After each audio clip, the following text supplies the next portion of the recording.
Deus, queridos, vamos compartilhar com os irmãos uma porção da palavra do nosso Deus. Os irmãos podem ficar sentados. Mateus capítulo 24, alguns versículos. Mateus capítulo 24, alguns versículos. E é um alerta para a igreja. E a igreja deve não ficar apavorados. Porque não foi o que Jesus falou. E a gente tem visto aí muitos cristãos apavorados, desesperados com alguns acontecimentos. E Mateus 24, no verso 4, diz: E Jesus respondendo, disse-lhes: Acautelai-vos que ninguém vos engane. No versículo 6 diz: E ouvireis de guerra e de rumores de guerras, olhai, não vos assusteis, porque é mistério que isso tudo aconteça, mas ainda não é o fim. Porquanto se levantará nação contra nação, reino contra reino, haverá fomes e pestes e terremotos em vários lugares. Mas todas essas coisas são o princípio das dores. Versículo 11: E surgirão muitos falsos profetas e enganarão a muitos. Querido Deus e eterno Pai, nós louvamos e agradecemos por esse momento de tua palavra, em nome do Senhor Jesus. Amém. Meus amados irmãos, Jesus Cristo, diante da pergunta que foi feita a ele pelos seus discípulos, ele fez alguns alertas. E no decorrer do tempo, algumas coisas já aconteceram, outras estão acontecendo agora, e outras ainda hão de acontecer. A questão, na verdade, é como nós como igreja, estamos vendo isso. Como nós estamos encarando essa situação? Porque esse conselho que Jesus deu aos seus discípulos é para nós também. Primeira coisa que ele fala aqui, acautelai-vos que ninguém vos engane. Afinal de contas, Jesus Cristo, o tempo que ele passou ensinando, orientando e orientando. Nada de diferente disso. E mais, os ensinamentos dele eram exatamente sobre o reino de Deus. Primeira coisa que tem que aprender é isso. O apóstolo Paulo falou em Gálatas capítulo versículo 8, que se viesse um outro, até mesmo eles ou o anjo, pregasse o evangelho que não fosse aquele que havia sido pregado, seria anátema, seria maldito. Então qualquer fala que é dito e que não se baseia na palavra de Deus é maldição. Isso independe principalmente da questão de igreja pentecostal ou não pentecostal, não importa. O evangelho sempre foi um só, é um só e será um só. Não temos que inventar moda, inventar nada. O evangelho é a palavra de Deus. O evangelho é poder de Deus. Não conheço outro poder a não ser o evangelho. E Jesus, ele chega para o discípulo, o primeiro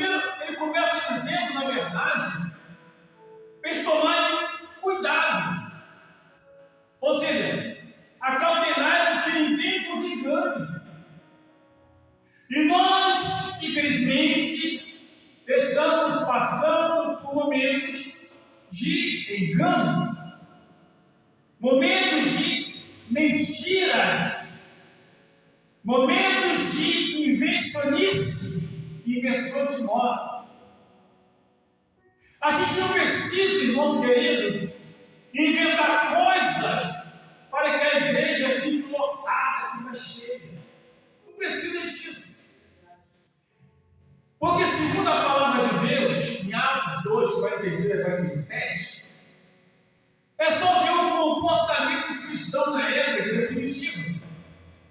E que eles viviam de casa em casa, em oração, no partir do pão, com toda a singeleza de coração. E havia alegria entre eles. E mais, o 47 diz que o Senhor ia acrescentando as pessoas que haviam de se converter. Por que isso acontecia? Porque havia bons comportamentos, bons modos. As pessoas que passavam, por exemplo, olhavam e viam que era um povo diferente. Era um povo, na verdade, alegre, felizes. E veja bem, havia pessoas entre eles pessoas que eram bem-vidas e tinha pessoas que não tinham muita coisa, mas eles repartiam aquilo que tinha com alguém que não tinha, e tinham prazer em estarem juntos. Outra coisa importante, não havia grupinho que tinha dinheiro e grupinho que não tinha dinheiro. Havia ali entre eles pessoas com dinheiro, pessoas sem dinheiro, pessoas ricas, pessoas menos abastadas, mas o que prevalecia entre eles era a alegria de servir a Deus, era a alegria de estarem juntas. Não havia nada de inventar coisa, não havia isso, porque a Bíblia nos fala que os apóstolos se preocuparam apenas em pregar o Evangelho, em semear o amor. Eles pregavam o Evangelho para evitar uma eventual discórdia, pregavam o amor para que as pessoas aprendessem também a amar umas às outras. E por isso, aquela atitude que acontecia ali, Deus ia trazendo as pessoas. As pessoas se viam comovidas, gostavam de olhar e ver a diferença. Esse povo é diferente. Esse povo tem algo que eu também quero. Eu também desejo. Porque é diferente. E aqui é exatamente isso, quando Jesus falou isso, para tomarem cuidado, por quê? Para permanecerem naquilo que estavam aprendendo. Para permanecer na graça e no conhecimento. Quer saber, meus irmãos? O assunto da igreja deve ser só um: Jesus Cristo. Não pode ter um outro assunto. Quando Jesus é o assunto da igreja, os milagres acontecem. Porque a Bíblia nos fala que, pela mão dos apóstolos, eram feitos muitos milagres. Porque a conversa era sobre Jesus. E por que a conversa era sobre Jesus? Naquelas pregações, nos ensinamentos, quase 3.000 almas foram batizadas, porque o assunto era Jesus Cristo. Glória a Deus. Deus acrescentando as pessoas que ali se converteram, porque o assunto era Jesus Cristo. Não tinha outro assunto. Por que tanta invenção de moda? Para atrair as pessoas. Quem atrai as pessoas é o Espírito Santo de Deus. Aleluia. É isso. Amém. Mandou tomar cuidado e disse mais: olha, e ouvirei de guerras e rumores de guerras. Olhai, não vos assusteis, porque é mistério que isso tudo aconteça, mas ainda não é o fim. Então aqui Jesus Cristo fala a sua palavra. Houve de guerras e rumores de guerra. A Primeira Guerra Mundial foi em 1918. Depois da Segunda Guerra Mundial, 1939. E outras guerras que aconteceram. Hoje, nos dias atuais, estamos vendo aí a guerra da Rússia contra a Ucrânia. Não quero acreditar no meio, quem tem razão e quem não tem. Eu dei o meu papel aqui julgar. Mas apenas comentar o que está acontecendo. Mas é o que está acontecendo hoje. A Síria ficou 13 anos, melhor a Síria, não a Síria, mas a Síria, o governo Bashar al-Assad, na verdade, ficou 13 anos de guerra civil.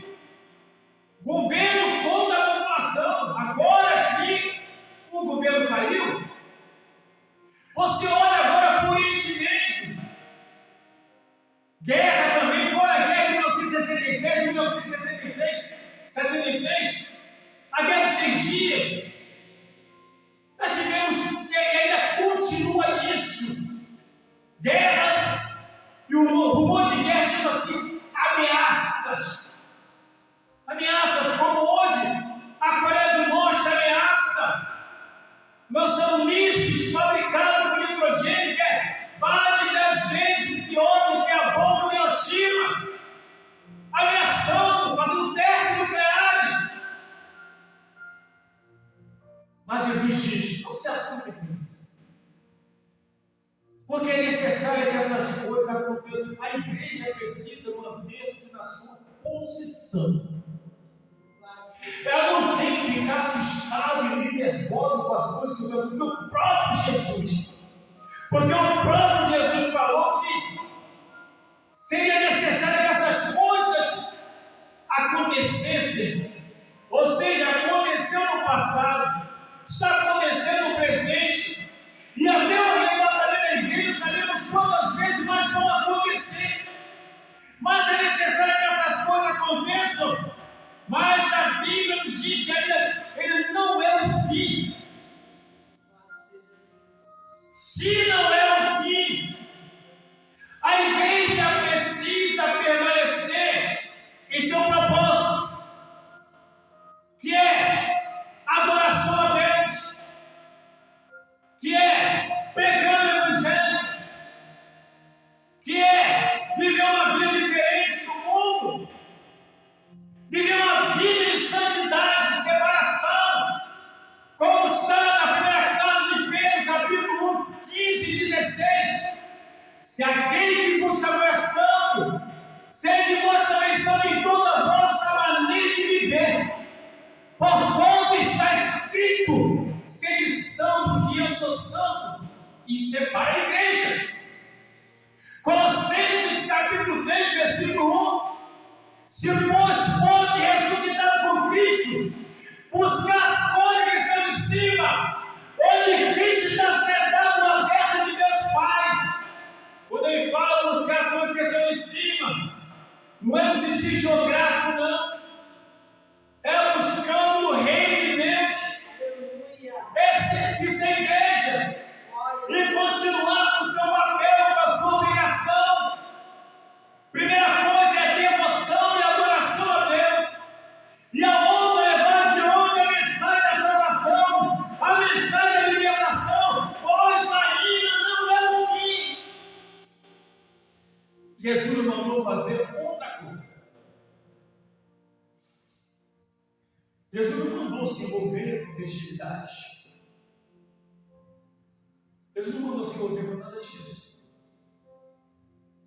Pelo contrário, se você for olhar em Colossenses, capítulo 2, 16, 17, diz que não se preocupeis com festa, que talvez comer ou de beber. Não se preocupe com isso. Respeita. E quando você olha aqui, Jesus diz: olha, ainda não é o fim. Aí você fala: e quando vai ser o fim? Só o Pai sabe.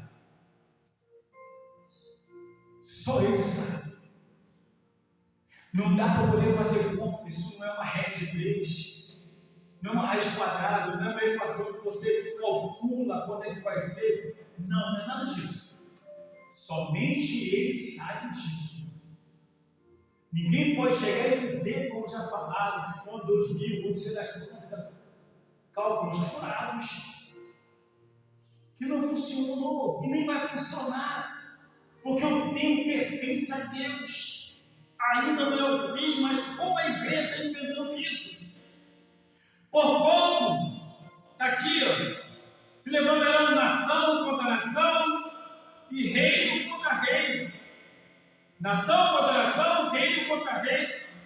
Haverá fomes, pestes, terremotos em vários lugares. Meus irmãos, há algum tempo atrás, já tem alguns anos, eu viajei e fui a Natal. E eu saí, quando eu fui de avião. Mas eu voltei de ônibus. Eu voltei de ônibus. Foi tão de Deus que eu vi coisas que eu nunca tinha visto. Aquilo me chamou a atenção. Porque no avião você sobe, vai embora, você não tem nada. Mas quando você vem de carro, de ônibus, aí você percebe. Na vinda de Natal, chegando ali, Pernambuco, Maceió, assim, queridos, a gente no ônibus, e pessoas de um lado e do outro, mulheres grávidas, criancinhas, aquela estrada ruim, o asfalto esburacado, e eles com a vassoura na mão, ali, varrindo para poder tapar o buraco, dizendo, joga comida pra gente, joga isso. Aí um jogando aquelas caixinhas de pode jogar pico-prima, ou joga maçã, outro joga dinheiro. Aquilo me chamou a atenção. Porque às vezes a gente reclama de tudo e todos. A gente reclama de um dia que a gente tem um arroz no feijão. Reclama que não tem um ovo para poder comer. E as pessoas não tinham nada em casa para comer. Nada em casa para comer. E eu vi aquilo ali, eu falei, meu Deus, muito obrigado por deixar eu ver isso. Fome, necessidade. E descer e passei também depois em Aracaju, a cidade. Lá em Sergipe, eu não vou dizer a cidade, porque essa mensagem vai longe. Eu não vou dizer a cidade. Mas, irmão, eu cheguei numa cidade. Ali, outra coisa que eu vi, a cidade fede a petróleo. Nos hospitais, aqueles cavalos mecânicos tiram óleo. Mas óleo, muito óleo. Mas um lugar miserável. Miserável. E outra coisa, as mulheres, durante o dia, trabalhava à noite, ia se prostituir para ajudar na renda da família. Eu estava lá, ninguém contou para mim. Eu estava lá evangelizando, eu estava lá pregando. Eu vi isso acontecer. Fome, necessidade, e coisa na verdade que a gente está vendo hoje, mas isso vem de muito tempo. Desde muito tempo que pessoas necessitadas.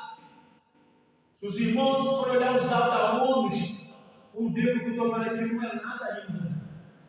Que a fome se alastra pelo mundo. Mas Jesus disse na sua palavra: nação contra nação, reino contra reino, e haverá fomes, pestes. Nós passamos agora por essa pandemia, mas já vieram outras pandemias. Hoje, cientificamente comprovada, catalogada, tem mais de 3 mil pestes catalogadas e mais de 300 mil para ser estudada. Não é nenhuma novidade. O povo do mundo parou de uma hora para outra.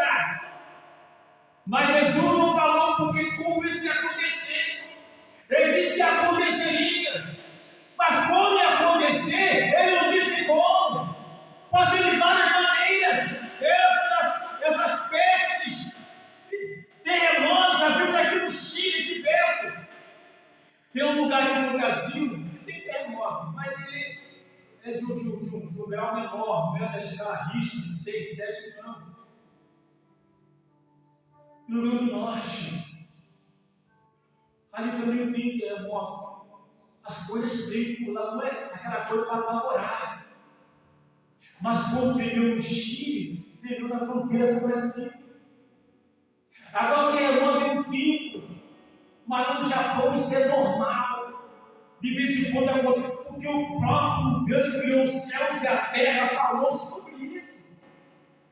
E por que nós estamos apavorados? Não ficar preocupado, tudo bem, mas está escrito. Isso mostra como a igreja deve se comportar como igreja, como servo de Deus, para testemunhar sempre daquele que fez os céus e a terra, daquele que morreu na cruz e derramou teu sangue. É o papel da igreja, é o compromisso da igreja. O mundo precisa conhecer esse Deus, conhecer esse Jesus Cristo. Esse é o papel da igreja. Terremoto em vários lugares, mas todas essas coisas são princípio das dores. Sabe o que é isso? Quantas pessoas estão sofrendo hoje? Quantas famílias sofreram por ações humanas e ações da natureza? Ações humanas como a tragédia de Comoninho, lá em Minas, como outras tragédias que acontecem no mundo afora, no Brasil principalmente. Quantas famílias se perderam?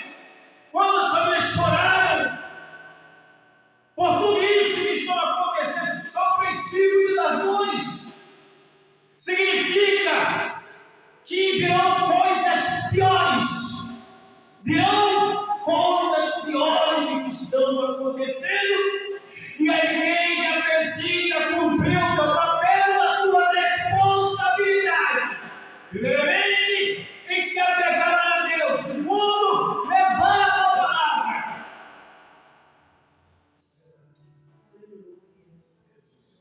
Glória a Deus. E a Bíblia nos diz, 11, e surgirão muitos falsos profetas e enganarão a muitos. Isso te soa estranho? Não.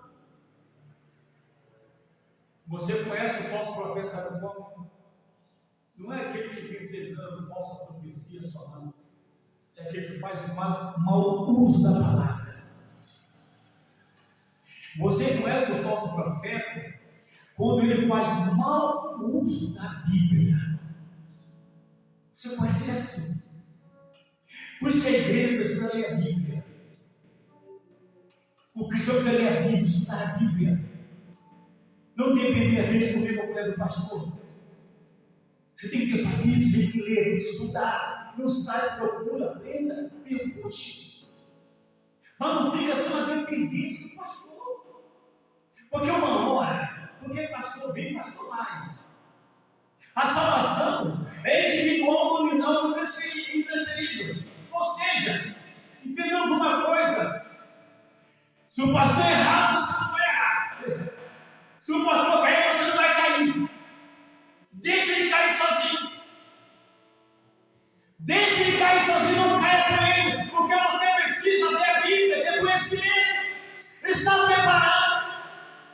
A Bíblia não é exclusivamente do pastor. A Bíblia é toda a igreja. E aqui uma pastor é que não sabe nem escrever. A fé vem pelo ouvir a palavra de Deus.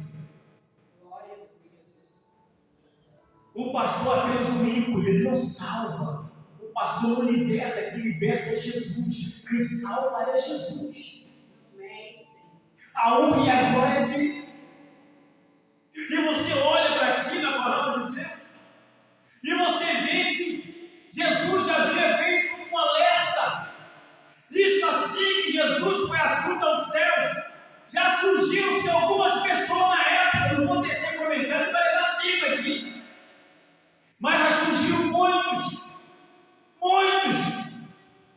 Teudas, Judas, não Judas Iscariote, nem o irmão Jesus não, mas o outro Judas, Teudas também, com a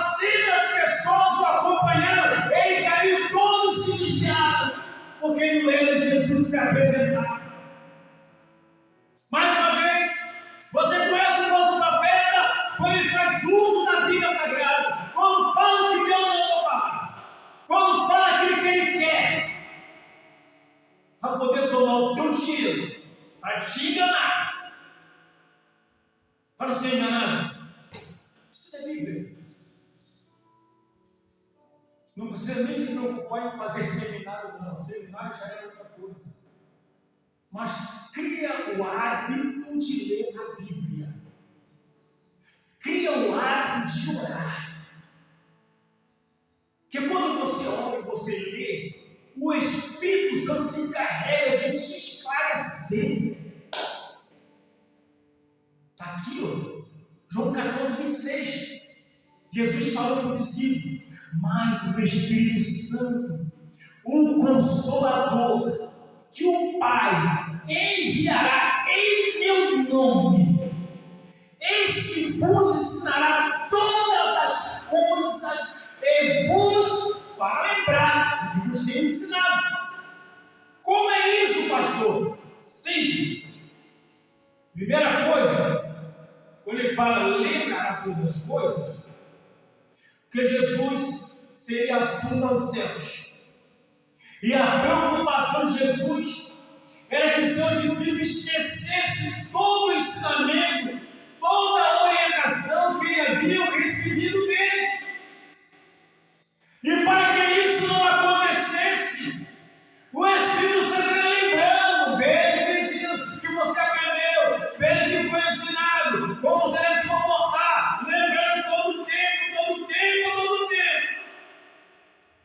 E ensinar aqui também é dar continuidade ao ensinamento que Jesus deu para eles. Pois preste atenção, quem dá continuidade ao ensinamento da palavra de Deus é o Espírito Santo que habita em nosso meio, em nossas vidas. Mas é preciso ler. Desculpe, irmão, mas tem pessoas que falam bem assim: já aconteceu isso, eu já vi acontecer. E eu estava no culto, já há muitos anos, num local aí, fora daqui do Rio de Janeiro. E estava na sala, aquele montão de vaso, profeta. E eu fiquei na porta da cozinha, calado. E um fala isso, outro fala aquilo, não sei o que, cara. Aí teve um que olhou e disse assim: aquele irmão que está na porta, o negócio de Deus com ele é na palavra. Eu não falei nada. Depois ele disse: alguém falou assim, tira uma palavra aí, fulano. Ele pegou logo a minha Bíblia, que estava na mesa, uma mesa grande. Eles botavam até pessoa para deitar, fazer operação. Já viu isso? Vamos fazer operação por dentro da mesa. Eu falei: meu Deus do céu, o que está acontecendo aqui? Que mistério, eu não conheço mistério. Resultado, a minha Bíblia, ela estava com a Bíblia todos, grande, ela é cheia de comentários. Ele vai e pega a minha Bíblia, dá um mergulho. Vou tirar a palavra mergulho. Foi lá para aparecer a Bíblia, olha o dicionário. Bíblia não é piscina para dar mergulho. Bíblia é para ler. Bíblia é para ler, não é para mergulhar. Vou ver o que Deus vai falar comigo. E não é assim. Infelizmente, eu vi isso acontecer, eu falei: coitado de Deus, Jesus. Por quê? Porque não estava acostumado, não foram orientados a ler e estudar a Bíblia. Então todos nós temos essa obrigação. Paulo falou orientou a Timóteo: quando vier, traga os meus livros, traga os pergaminhos. Paulo estava na cadeia. Quando vier me ver, traga os meus livros, traga os pergaminhos. Olha só, Paulo falou isso. Ele queria que todos